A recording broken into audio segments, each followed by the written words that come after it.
personnalités politiques qui représentent ce Conseil national de sécurité.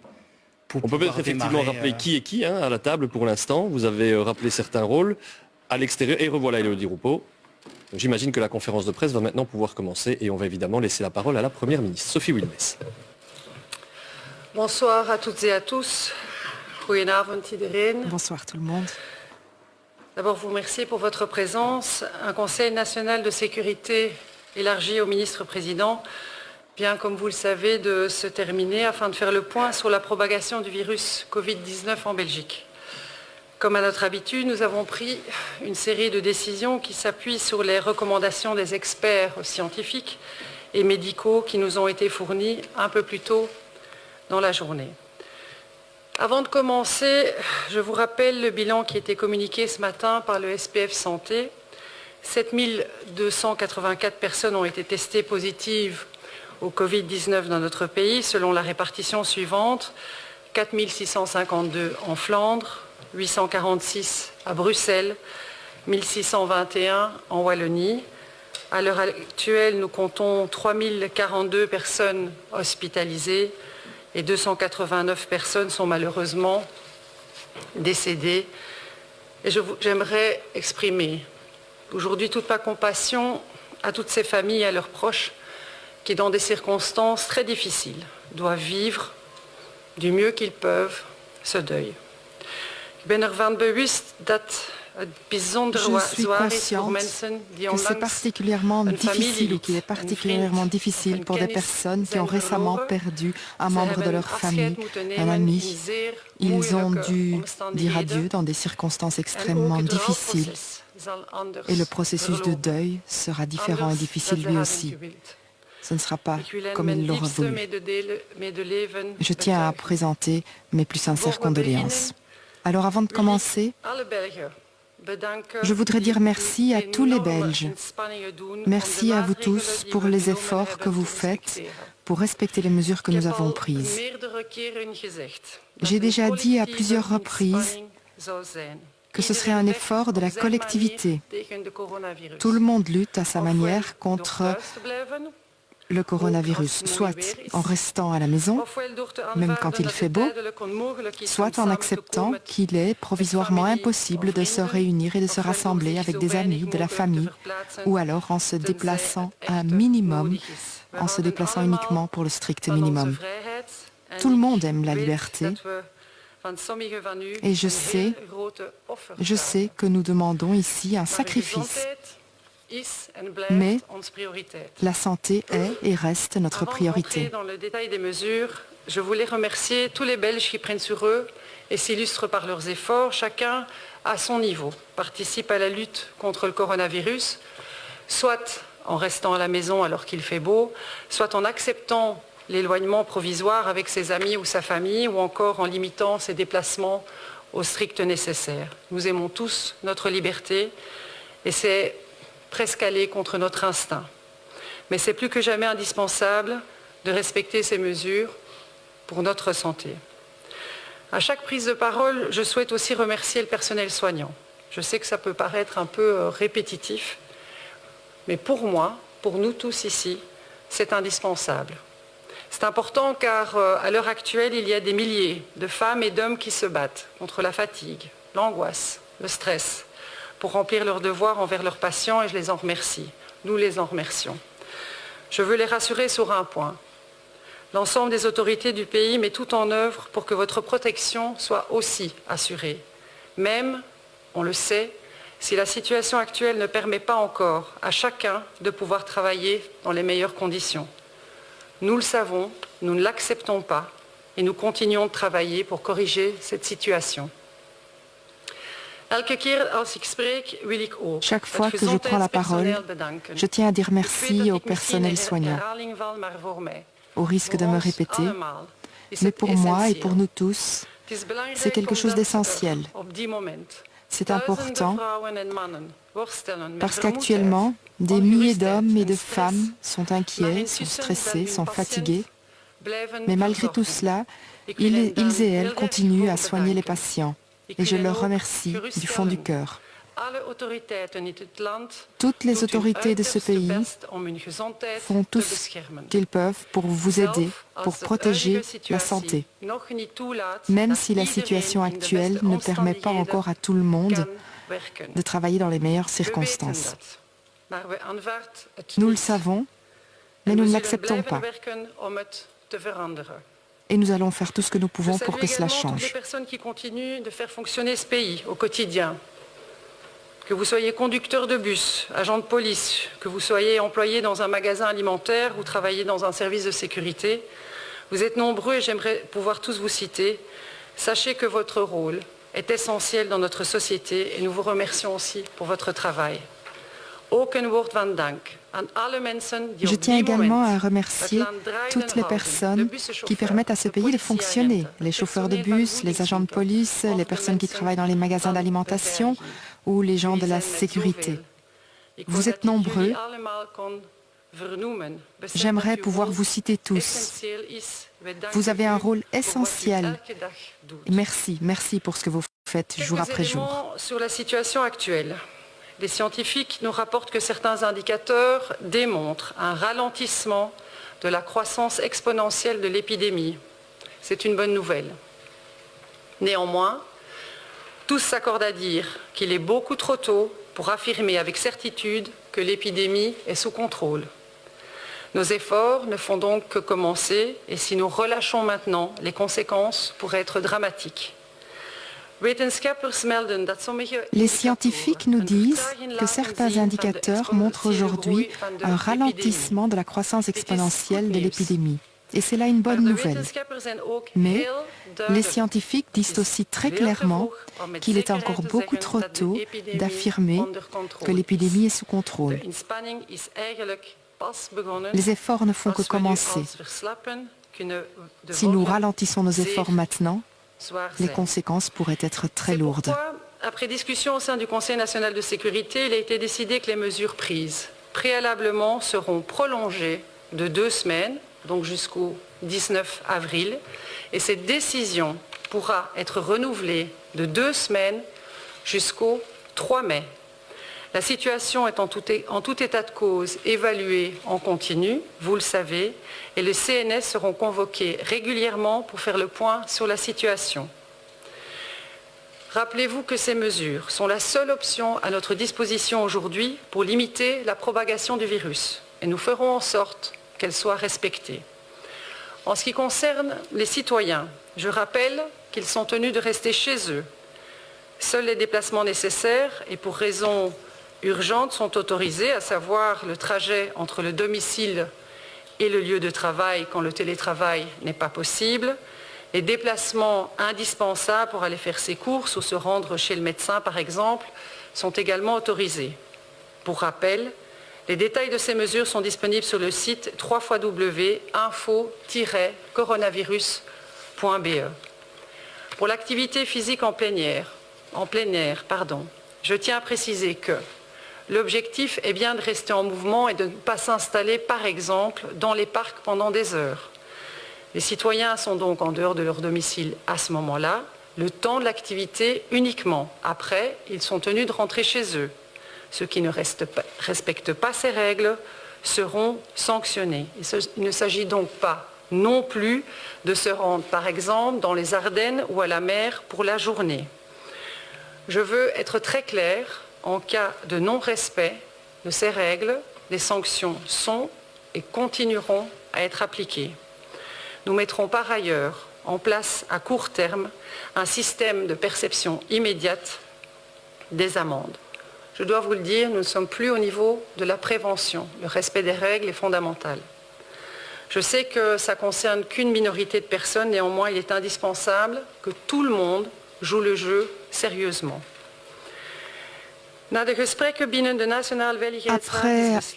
Après la discussion au CNS, il a été décidé que les mesures seront prolongées de 2 semaines, c'est-à-dire jusqu'au 19 avril. Ensuite, ces mesures pourront être prolongées de 2 semaines, et ce donc jusqu'au 3 mai. La situation est évaluée en continu. Alors en ce qui concerne les personnes, je tiens à rappeler que tout le monde doit rester à la maison. Seuls les déplacements essentiels sont autorisés, c'est-à-dire le trajet maison-lieu de travail, lorsque le télétravail n'est pas possible, et puis des déplacements essentiels pour faire ses courses, se rendre chez le médecin par exemple, tout cela est autorisé. Et je vous rappelle que tous les détails sur ces mesures sont disponibles sur le site www.infocoronavirus.be. En ce qui concerne l'activité en plein air, je tiens à préciser que le but, c'est de bouger. Et donc, on ne peut pas s'asseoir des heures durant dans des parcs. Les gens peuvent quitter leur domicile, mais uniquement pendant la durée de leur activité. À la fin de l'activité, les personnes doivent rentrer chez elles. Les personnes qui ne respecteraient pas les règles seront sanctionnées. Le but n'est donc pas de se rendre dans les Ardennes, ni à la mer d'ailleurs, pour une journée. À court terme, nous allons instaurer un système de perception immédiate des amendes. Ceci n'est plus une phase de prévention, que ce soit bien clair pour tous. C'est vraiment très important pour la santé de tout le monde. Je sais bien que seule une minorité des personnes est concernée par ceci, mais il est essentiel que tout le monde participe et prenne les mesures au sérieux. C'est quelque chose que nous devons faire tous ensemble. Malheureusement, il reste quelques personnes qui ne comprennent pas très bien la gravité de la situation. Et ces personnes font comme si elles ne comprenaient pas. Ainsi, elles mettent à mal tous nos efforts. Elles organisent des lockdown parties. Ces soirées ont des conséquences graves sur leur santé, sur la santé des autres. Bien entendu, de telles soirées ne sont pas possibles, ne sont pas admises. Je sais que beaucoup de jeunes ne se sentent pas concernés et ne sont peut-être pas convaincus. Il est vrai que quand on est jeune, on se sent un peu invincible. Mais il y a 15 jours, il y avait des jeunes dans les cafés. Et aujourd'hui, certains d'entre eux se retrouvent en soins intensifs. C'est cela, la réalité. Nous avons appris cela cette semaine. Malheureusement, quelques citoyens n'ont pas compris la situation dans laquelle nous nous trouvons, font mine de ne pas comprendre. Dès lors, ils mettent en danger nos grands efforts en organisant les lockdown parties et ces fêtes ne sont pas anodines, elles sont des conséquences sanitaires importantes. Les fêtes appelées lockdown sont un problème récurrent, c'est un problème qui reste présent et nous le regrettons. Elles restent bien entendu interdites, ça n'a pas changé. Et je sais qu'il y a beaucoup de jeunes qui ne se sentent pas concernés par le coronavirus ou ne sont peut-être pas encore convaincus. Quand on est jeune, on se sent évidemment invincible, mais aujourd'hui, on a en soins intensifs des jeunes aussi. C'est une réalité et chacun doit en être conscient. En ce qui concerne les entreprises, je rappelle les règles générales. Le télétravail est obligatoire pour toutes les entreprises non essentielles. Seuls les travailleurs occupant des fonctions où le télétravail est réellement impossible peuvent se rendre sur le lieu de travail à condition que les règles de distanciation sociale soient appliquées de manière stricte. Si ce n'est pas le cas, l'entreprise doit impérativement fermer. Et même si nous savons qu'une application stricte des mesures de distanciation sociale est difficile pour les secteurs cruciaux, nous insistons pour qu'elle soit respectée au maximum des possibilités. Ça reste la règle. Des contrôles ont déjà eu lieu et continueront à être effectués. Et les entreprises qui ne se conforment pas aux exigences seront sanctionnées et puis fermées. Nous l'avons déjà exposé. Il faut tenter effectivement de garder notre pays en activité, mais la priorité, c'est la santé des citoyens et certainement, y compris celles et ceux qui travaillent. Et je répète en néerlandais. Alors en ce qui concerne les entreprises, je répète le principe général. Le télétravail est obligatoire pour toutes les entreprises non essentielles. Les personnes qui exercent une activité pour laquelle le télétravail est vraiment impossible, ces personnes peuvent continuer à aller à leur entreprise à condition de respecter strictement les règles de distanciation sociale. Si tel n'est pas le cas, l'entreprise devra fermer. Donc le télétravail est obligatoire lorsque c'est possible, bien entendu, et ce pour toutes les entreprises.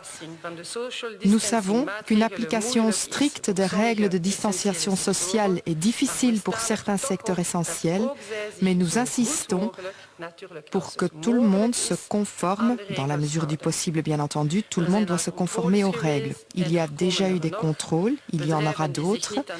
Les entreprises qui ne respecteraient pas les règles seront sanctionnées ou alors elles devront fermer. Nous essayons bien entendu de garder l'activité au sein du pays, mais la priorité absolue maintenant, c'est la santé des personnes et très certainement aussi des personnes au travail. Et particulièrement leur fonctionnement pendant les vacances de Pâques. La règle reste la même. La garderie des enfants dans les écoles doit pouvoir être assurée pendant la période de Pâques également. Si ça s'avère vraiment impossible, une autre forme de garderie qui respecte les conditions suivantes peut être organisée, à savoir les enfants gardés ensemble jusqu'à présent devront continuer d'être pris en charge ensemble et ne pas être mélangés à d'autres enfants. Et les enfants seront de préférence pris en charge par des personnes avec qui ils ont déjà eu des contacts dernièrement. Alors en ce qui concerne les écoles et leur fonctionnement pendant les vacances de Pâques, là aussi les règles restent inchangées. C'est-à-dire que durant cette période-là, il faut prévoir une possibilité de garderie pour les enfants. Si cela devait vraiment être impossible, une autre forme de garderie pourra être organisée, mais celle-ci devra répondre aux conditions suivantes. Premièrement, il faudra que les enfants qui étaient gardés ensemble restent ensemble. Il ne faudra pas mélanger ces enfants à d'autres enfants. Deuxièmement, il faudrait que les enfants soient gardés par les mêmes personnes, si possible, avec lesquelles ils étaient en contact récemment. La priorité ici, c'est bien entendu de respecter ces règles et, dit Madame, il y a un problème de numérotation de pages. Mais ce n'est pas grave. Alors aujourd'hui, nous demandons à tous de faire preuve de courage, de faire preuve de patience. Nous devons nous soutenir les uns des autres. Soyons créatifs dans nos contacts avec nos amis, notre famille. Soyons créatifs aussi dans notre solidarité. Prenez soin de vous et prenez soin des autres. Aujourd'hui, nous vous demandons du courage et de la patience. Nous devons tous nous soutenir, les uns les autres. Continuons à faire preuve de créativité pour entretenir les liens sociaux et faire vivre les élans de solidarité que l'on observe pendant ces moments difficiles. Continuez à prendre soin de vous et continuez à prendre soin des autres. Je vous remercie. Ik dank u. Merci beaucoup. Zijn er vragen? Y a-t-il des questions? Ja. Madame, vous avez dit que l'on peut sortir à l'extérieur pendant la durée de notre activité. Pourriez-vous clarifier un petit peu? Ces derniers jours, il y a eu pas mal de discussions pour savoir peut-on rouler à vélo, combien de kilomètres peut-on parcourir, est-ce qu'on peut se promener? Est-ce que vous allez clarifier ces choses-là ou est-ce que... Eh bien, nous en avons beaucoup parlé. Et nous pensons qu'il y a un objectif à respecter. Nous expliquons aux gens qu'il est très important, de sortir et d'aller à l'extérieur. Et c'est normal, puisque nous exigeons aujourd'hui beaucoup de choses des gens. Mais quand vous sortez de chez vous, s'il vous plaît, essayez de limiter ce temps à l'extérieur. Prenez le temps d'une promenade à vélo, d'un jogging, et après, rentrez chez vous.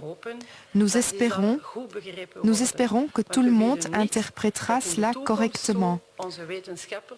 Nous voulons éviter que dans quelques semaines, les scientifiques reviennent vers nous et nous disent que nous devons être plus sévères. C'est pour cette raison-là que nous prenons le temps de répéter tout cela sans cesse. Nous parlons également de notre site web www.infocoronavirus.be. Et pourquoi? Eh bien parce que c'est sur ce site-là que vous trouverez toutes les informations. Mieux nous respecterons les consignes, eh bien, au plus vite, cette situation sera terminée. Et il y aura moins de personnes en soins intensifs. Et ça, c'est vraiment très important pour tout le monde. Tout le monde a une responsabilité. Et nous sommes convaincus que les gens se sentent suffisamment responsables et l'accepteront. Nous aimons notre liberté, mais nous avons aussi le sens des responsabilités, je pense. Pensez-vous que les écoles vont pouvoir rouvrir après le 19 avril? Avez-vous déjà réfléchi à tout ce qui concerne les festivals cet été? Tous ces grands rassemblements cet été, y avez-vous déjà pensé ou est-il trop tôt? Alors, si vous me permettez, je vais vous dire que nous devons d'abord insister sur l'essentiel maintenant, c'est-à-dire que cette crise sanitaire nous occupe beaucoup. Nous avons pris une décision maintenant pour les 2 semaines à venir. Il est très important de le respecter. Nous savons aussi qu'après cette période-là, il se peut qu'une nouvelle période de 2 semaines supplémentaires soit prise. Nous évaluons la situation chaque fois que c'est possible, c'est-à-dire tous les jours en ce qui concerne la santé. Le Conseil national de sécurité se réunit également régulièrement. Nous n'avons pas encore réfléchi au festival de l'été. Tout cela est encore un petit peu trop loin pour le moment. N'oublions pas que les décisions sont prises aujourd'hui sur base de conseils d'experts et de scientifiques. Et jusqu'à présent, nous réfléchissons à la période de maintenant et nous n'avons pas encore parlé de l'été. Ce qui est important à savoir aussi, c'est que maintenant, il faut essayer d'avancer pas à pas et nous devons préparer tout doucement la fin de la crise. Ça aussi, ce sera quelque chose de très important pour la santé des personnes. Et nous allons à très court terme faire démarrer un groupe de réflexion à ce sujet-là pour voir quelles seront les mesures qui devront être prises après. Et pour l'instant, je ne peux pas vous répondre. Aujourd'hui, il y a un risque de saturation des hôpitaux. L'objectif des mesures, c'est bien d'éviter la saturation des hôpitaux.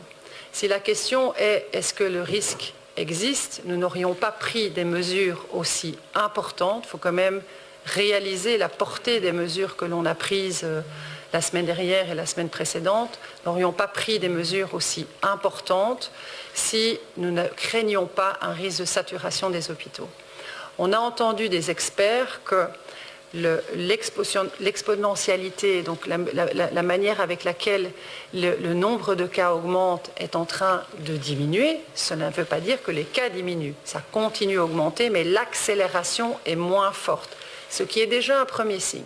On a aussi clairement entendu des experts que c'était beaucoup trop tôt pour pouvoir tirer des conclusions. Ce qu'on a aussi entendu des experts, c'est qu'en termes d'hospitalisation de personnes en soins intensifs, nous n'avons pas encore vu le bout du tunnel. C'est pour ça que l'on demande à chacune et à chacun de bien comprendre la situation dans laquelle on est et de bien respecter les règles. Ça nous permettra à la fois d'assurer, tant que faire se peut, que les hôpitaux sont en capacité d'accueillir les malades. Ça, c'est très important.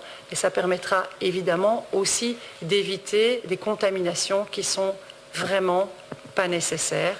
Et dernièrement, ça nous permettra aussi d'éviter à terme d'être contraints de prendre des mesures encore plus drastiques. Je pense que ce n'est pas nécessaire. On a aussi besoin que les gens puissent s'aérer, sortir de chez eux. Il y a beaucoup de gens en Belgique qui n'ont pas de jardin, qui vivent dans des petits appartements. Il faut que tout le monde puisse avoir l'opportunité de s'aérer, mais pour ça, il faut que chacun respecte les règles. C'est important. On a aussi entendu beaucoup d'inquiétudes de la part des travailleurs, certains qui estiment ne pas dépendre de secteurs cruciaux et qui sont obligés d'aller travailler. Est-ce qu'il y a une redéfinition des secteurs cruciaux avec peut-être moins d'entreprises qui entrent dans cette liste? Alors il faut bien comprendre le raisonnement. Le raisonnement de base, il fonctionne pour tout le monde. C'est-à-dire que toutes les entreprises peuvent continuer à fonctionner. Elles doivent continuer à fonctionner, toutes, qu'elles soient dans des secteurs cruciaux ou non, avec une règle absolue qui est, quand vous êtes en capacité d'organiser le télétravail, vous devez le faire. Ce n'est pas un choix, c'est une obligation. Vous devez le faire. Si vous n'êtes pas en capacité d'organiser le télétravail, à ce moment-là, l'exercice du travail doit se faire dans le respect absolu, strict, des règles de distanciation sociale ou des distances de sécurité, comme on les appellera. Si ces règles ne sont pas respectées, l'entreprise doit être fermée. Et alors, il y a un autre groupe d'entreprises qui sont les entreprises dites de secteurs cruciaux. Celles-ci, eh bien, nous ne pouvons pas les soumettre de manière aussi absolue à la règle de distanciation sociale, mais elles restent quand même soumises à cette règle si elle est possible. Donc, ça n'est pas un blanc-seing pour toutes ces entreprises de ne pas le faire. C'est juste de dire que quand c'est impossible d'organiser la distanciation sociale, il n'y a pas d'obligation absolue, mais que quand c'est possible, elles sont quand même tenues de le faire. Et autre question qui se pose, c'est la fameuse liste des annexes. Quelles sont en fait les entreprises qui rentrent sous le vocable entreprise en secteur crucial. Et là, comme j'ai pu déjà le dire à la Chambre jeudi, nous avons une annexe de départ. Cette annexe a été soumise aux partenaires sociaux cette semaine pour qu'ils puissent ensemble évaluer avec leur connaissance fine du terrain la composition de cette annexe pour éviter quoi? Qu'on oublie certaines entreprises ou qu'il y en ait qui en fassent partie et qui n'aient pas besoin d'en faire partie. Et ce travail continue à se faire et quand nous mettrons l'arrêté ministériel à jour, quand nous le mettrons à jour dans les quelques jours qui suivent, ça va vraiment être assez rapide, eh bien nous espérons et nous souhaitons pouvoir avoir cette annexe qui soit adossée avec une adhésion de l'ensemble des partenaires sociaux. Monsieur. Concernant la garderie pendant les vacances de Pâques, est-ce que ça signifie que vous préconisez, que vous recommandez que ce soit les professeurs qui se sont alternés jusqu'ici pour pouvoir garder ces enfants, qui continuent à le faire pendant les vacances de Pâques? Ce qui est préconisé par les scientifiques, c'est, il faut comprendre la thématique du silo. À partir du moment où vous êtes dans une communauté, c'est par exemple la communauté de votre famille proche avec laquelle vous évoluez au quotidien, eh bien à partir du moment où vous êtes dans une communauté, vous êtes comme dans un silo. Et on essaye de ne pas mélanger les silos. Donc on essaye de ne pas mettre en présence des gens qui ne doivent pas être mis en présence. Qu'est-ce qu'on a constaté? C'est qu'on a organisé la garderie depuis les mesures que nous avons prises dans les écoles par les professeurs. Et que ça a créé en fait de facto un silo, des communautés, avec des enfants qui se fréquentent au quotidien, avec des professeurs qui ne sont pas toujours les mêmes, qui changent, à mon avis, et chaque école s'organise comme elle peut. La question des vacances ne doit pas permettre de changer cette approche-là. Par contre, on tient compte de la réalité du terrain. C'est pour ça que nous disons le système tel qu'il est organisé aujourd'hui doit pouvoir continuer, mais si ça n'est pas possible, donc il y a une ouverture par rapport à l'impossibilité de l'organiser de cette manière-là, eh bien, ça doit se faire de manière à respecter la théorie, ou en tout cas l'objectif de respecter les silos, c'est-à-dire ne pas mettre des enfants pendant 2 semaines en présence d'enfants qui n'ont jamais vu et qui n'ont pas fréquenté et avec qui, là, de nouveau, un échange qui n'est pas souhaitable pourrait se faire. Dank u, merci beaucoup.